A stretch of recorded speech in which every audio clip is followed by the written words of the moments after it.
Here's to cheering you up. After returning exhausted from my overseas business trip, my manager, who must have enjoyed a leisurely domestic trip, gives me a souvenir. Normally, this overseas business trip should have been handled by my boss, the manager. He made a fuss and made me go to a business partner overseas.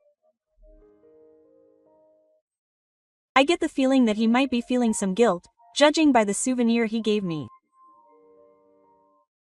However, for me, this was the most difficult thing to do, and it meant missing my precious daughter's birthday. It was unforgivable, but I felt reluctant to argue openly with someone higher up in the organization. In any case, I decided to act like an adult and obediently accepted the gift from the manager. The gift was strangely large, so heavy that I had trouble holding it in one hand.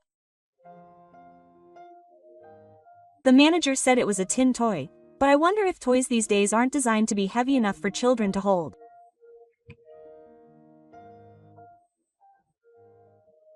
I wondered why, but when I got home, I was about to open the gift to make my daughter happy. "Dad, don't open it. Throw it away," quote. Thanks to my daughter's words, our family was saved. When I realized the true nature of the gift, I had no choice but to fight. I am Yuji Sakamoto. I will be 34 this year and currently work for a company that sells domestic products overseas. Recently, due to the weak yen, customers from the US and other countries often place orders to purchase Japanese products at low prices.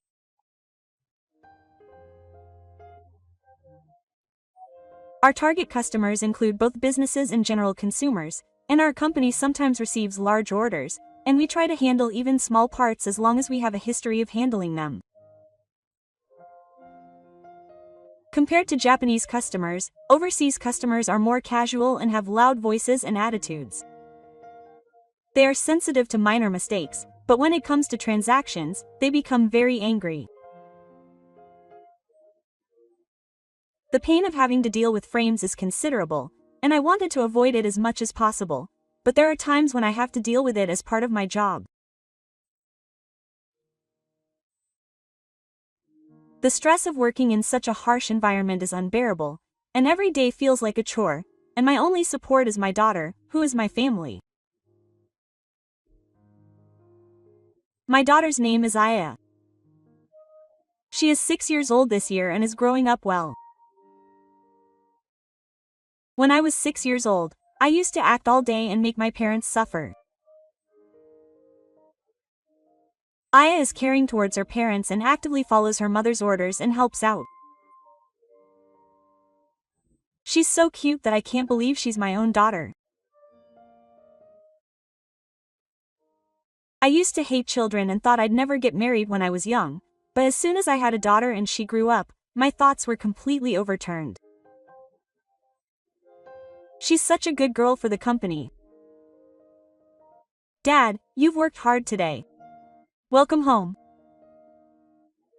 I carefully hold my daughter, who jumps at me as soon as I get home, so I'm careful not to drop her.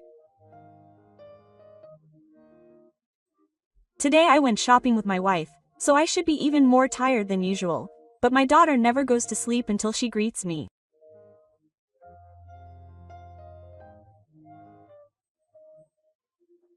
I wanted to respond to my daughter's caring nature, so I decided to prepare something she wanted for her birthday.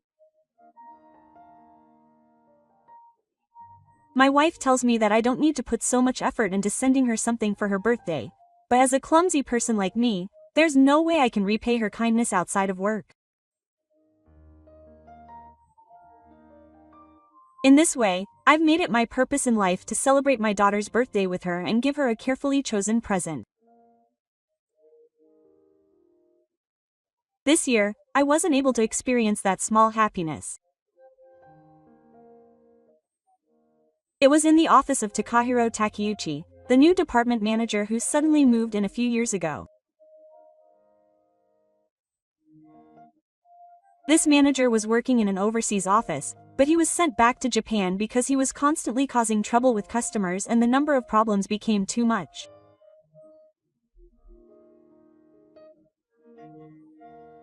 I had heard that overseas customers can sometimes be rude, but that idea disappeared when I met the manager. I was saved by the trouble because there was no one else who could do it. This is why Japanese people are looked down upon.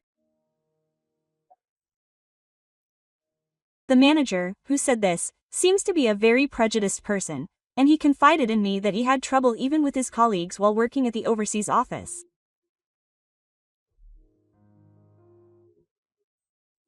According to someone who knows him, he had always lived in a place where the weather was volatile, but he was just able to speak English and thought that if he went overseas he would be successful. The more I heard rumors about the manager, the more I felt like I didn't want to get involved with him. However, because of my work, there was no way I could avoid him as my boss. About a month after the manager was assigned, he started giving me work. "Sakamoto, you're good at apologizing, right? Why don't you go and see this customer?" I was secretly shocked when he said I was good at apologizing. It's true that this job involves a lot of complaints, so there are many opportunities to use "I'm sorry" and "I'm sorry." My wife once told me that if you use that kind of language every day, it will naturally become a habit and make you look weak. I don't apologize because I want to.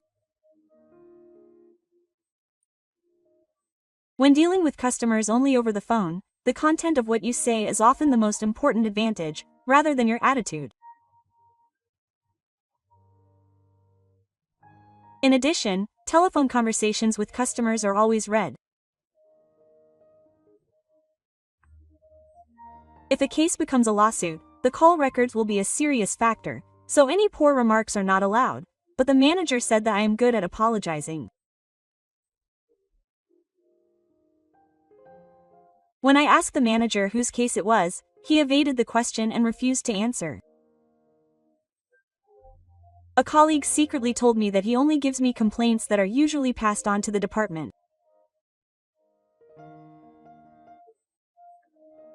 It is desirable for the employee in charge to resolve complaints at the workplace, but there are some cases that are difficult to handle with the authority of an employee alone, and it has been decided that the supervisor will take charge.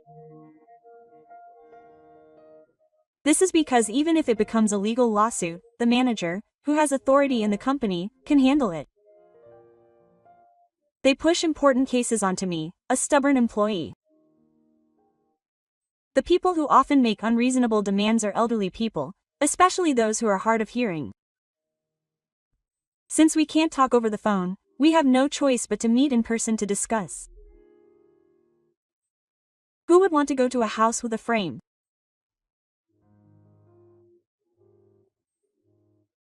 However, the manager only instructed me and another employee to go together, and after confirming the details with the documents, all we could do was apologize. It's fine. These days, old men and idiots will feel the pain if you just apologize. If I make someone younger than me bow their head, they'll be fine. When he said that with such a calm face, I honestly thought it was the worst. Not only did he not try to understand the feelings of the customer who was making the complaint at all, he acted as if he didn't think about how he was avoiding a troublesome job by pushing it onto us. I don't think someone like this should be in a position of superior in my own company. And yet, are you the person in charge? Those words were unacceptable. The moment I said that, my manager's grin turned into a face that clearly showed anger. "You've got a lot of nerve, Taku. I trusted you with the work because you seem good at it, so how can you say something like that? You're the worst." That comment made me the target of the manager.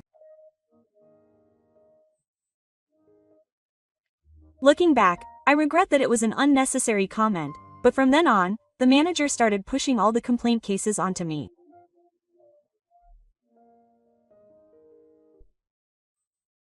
When he tried to make me go alone even for cases that required multiple employees to go, I felt that he really didn't like me.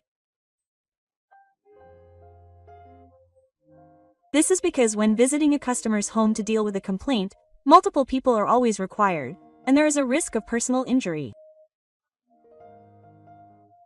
However, I thought that his insistence on making me go alone was a sign that he wanted to put me in a difficult situation.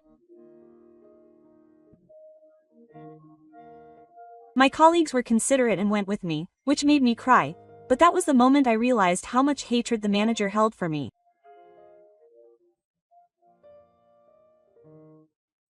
After that, I was cornered by the manager even more, but when I got home, my daughter greeted me.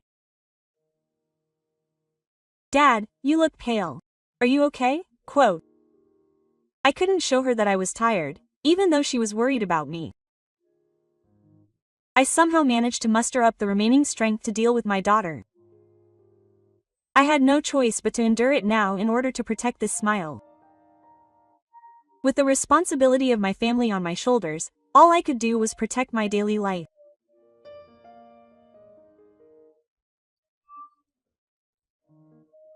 I knew that the demands were much more unreasonable than before, but I felt ashamed of myself for not being able to follow the manager's instructions since I have a family.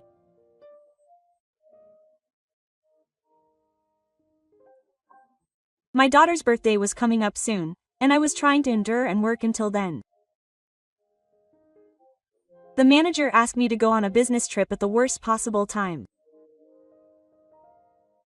It's a good thing you're the one being asked to go on a business trip. Do your best. It was my first overseas business trip.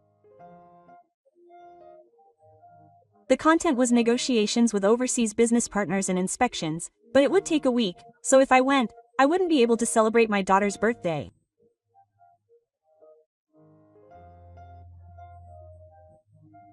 I couldn't miss my daughter's precious anniversary, so I tried to refuse the business trip, but the manager wouldn't allow me to.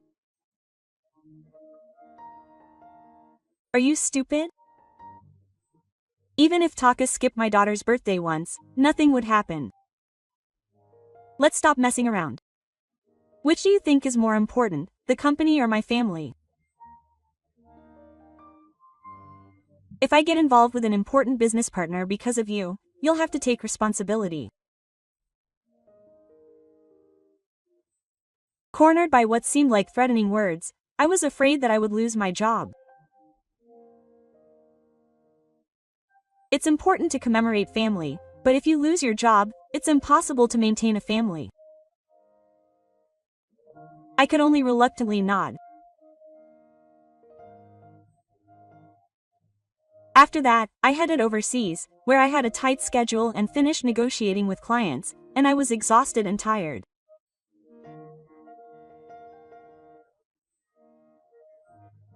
I wondered if I would continue to be used by the manager and if my daughter was feeling lonely, and I felt even more tired. When I reported back, the manager greeted me and, unusually, showed his appreciation for my hardships. Cheer up now.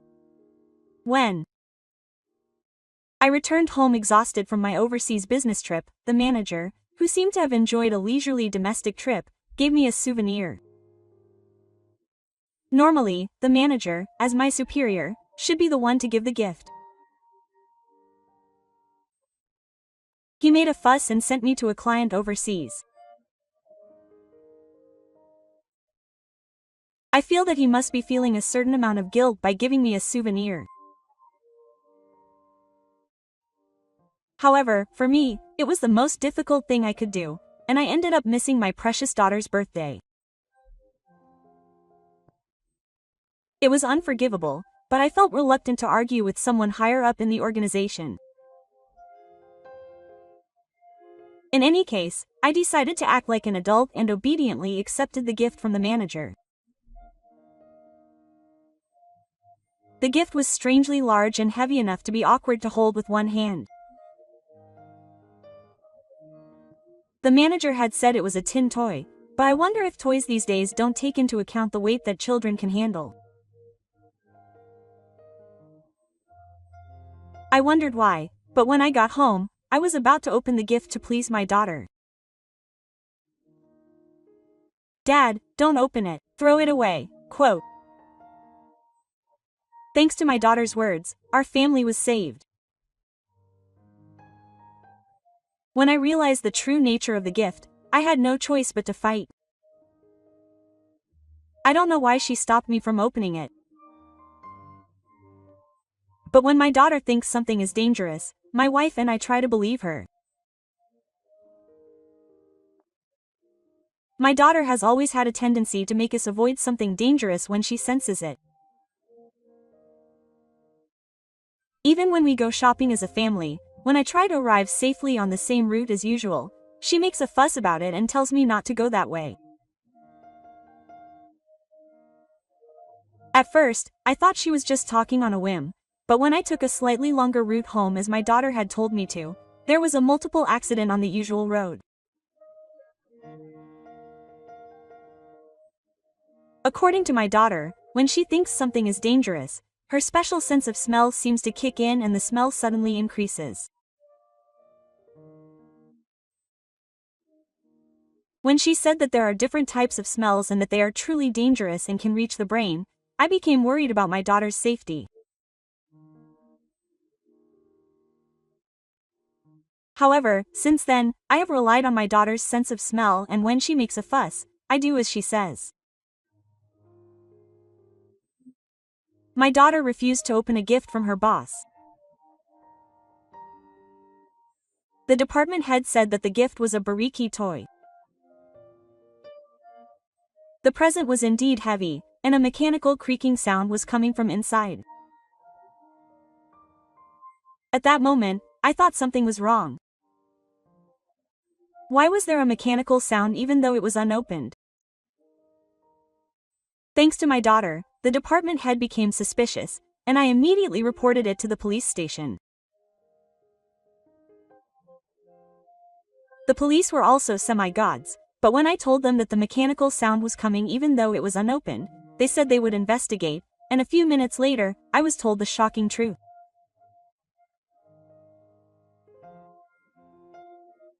The gift that the department head had given me was a toy with a bug.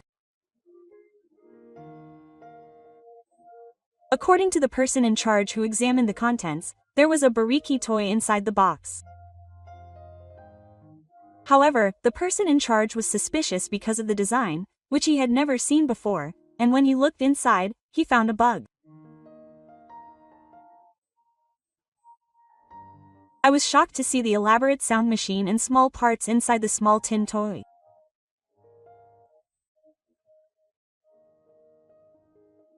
What on earth was his purpose in finding out about this? I felt nothing but disgust at the way the manager acted, not caring about other people's private lives. The next day, I pressed the manager about the bugging device in the toy. I thought he might panic a little bit, cornered, but the manager remained smirking and gave an unbelievable answer. "What are you talking about? I didn't hand you anything yesterday."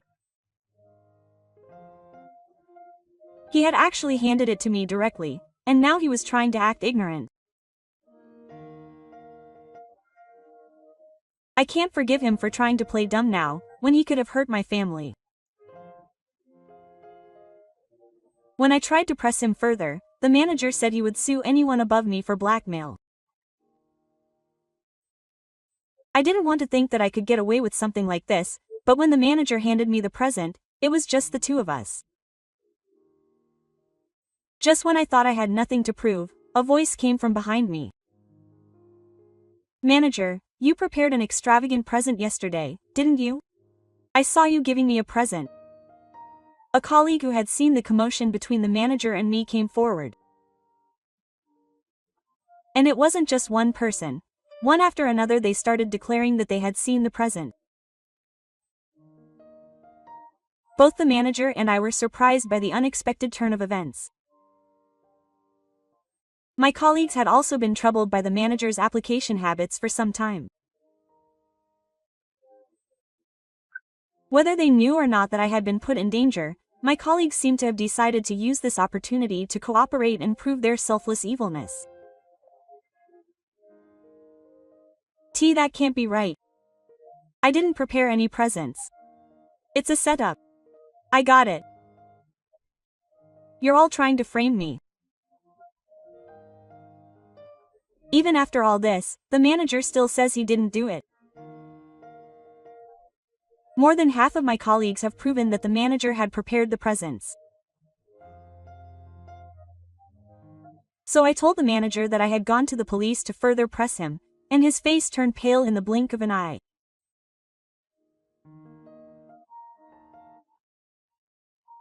However, he refused to admit it, and the commotion grew, so the manager and I were investigated by the supervisor.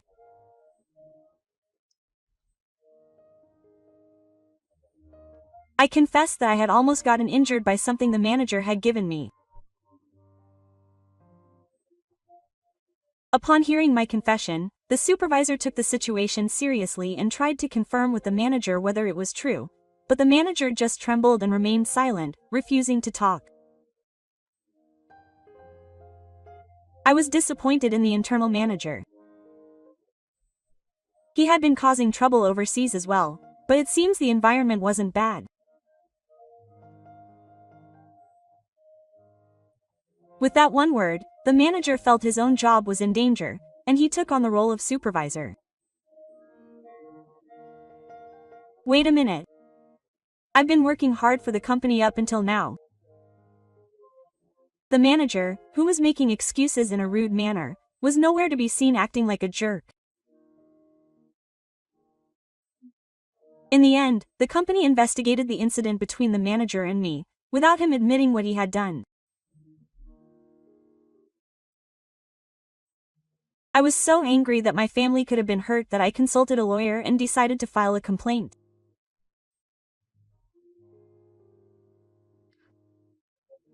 The manager was then forced to resign from the company as a punishment.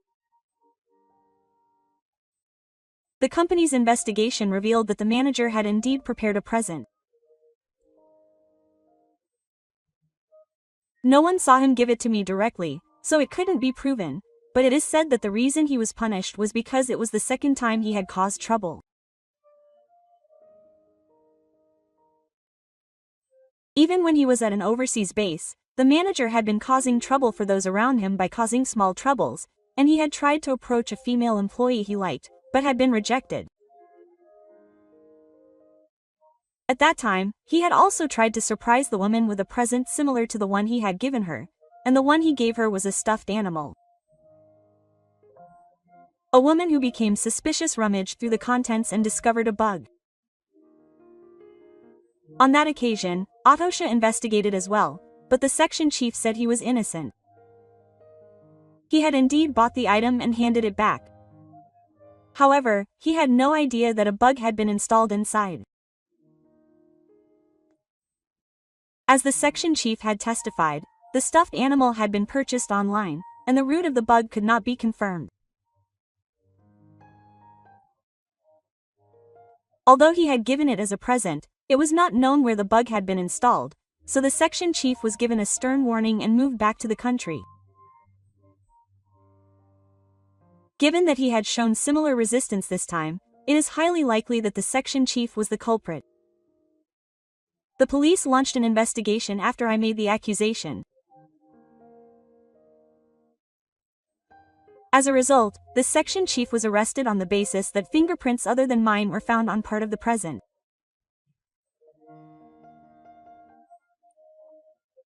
When the fingerprints were examined, they matched exactly to the section chief's, so the prosecutor submitted it as evidence that he had definitely handed it over.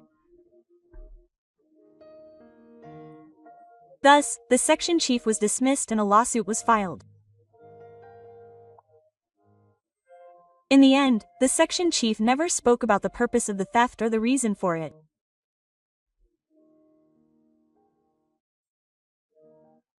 I think he probably wanted to use his weakness to jeopardize my position.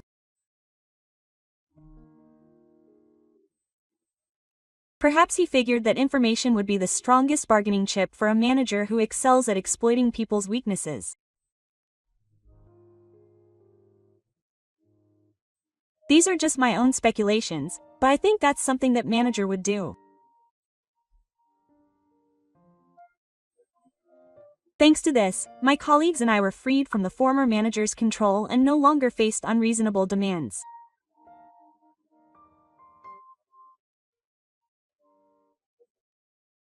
The new manager we were assigned to was a very nice person, and he treated us with kindness, which dramatically improved our working environment.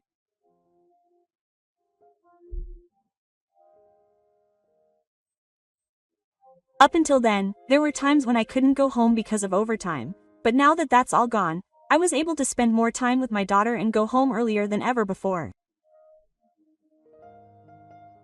Welcome home, Dad. Thank you for your hard work today. As usual, my daughter jumps at me. It's only thanks to my daughter that I was able to protect this ordinary daily routine.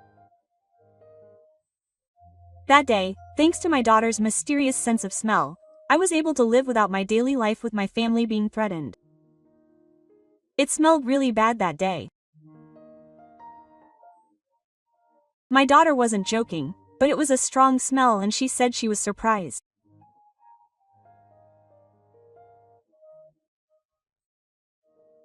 At first, I was scared to think that I could sense something that others couldn't, but now I feel like it's a gift from God to my daughter.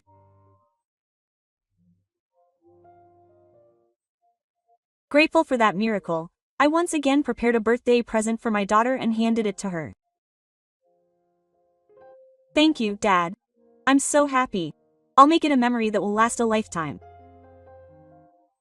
The moment I saw my daughter's incredible smile, I felt like everything had paid off.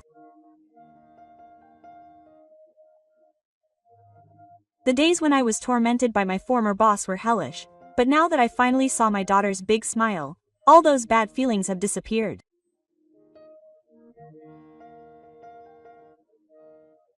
I'm happy that she treasures the presents, but when she grows up, she'll treasure her family. For me, my daughter and wife are the most precious and important people to me, more important than myself.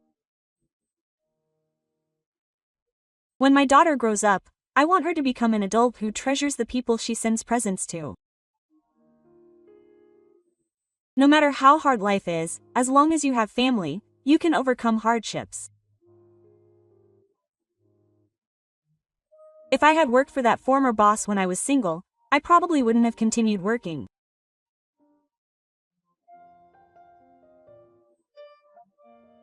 The fact that I can celebrate Christmas and my daughter's birthday like this now is because I have family. Christmas is coming up.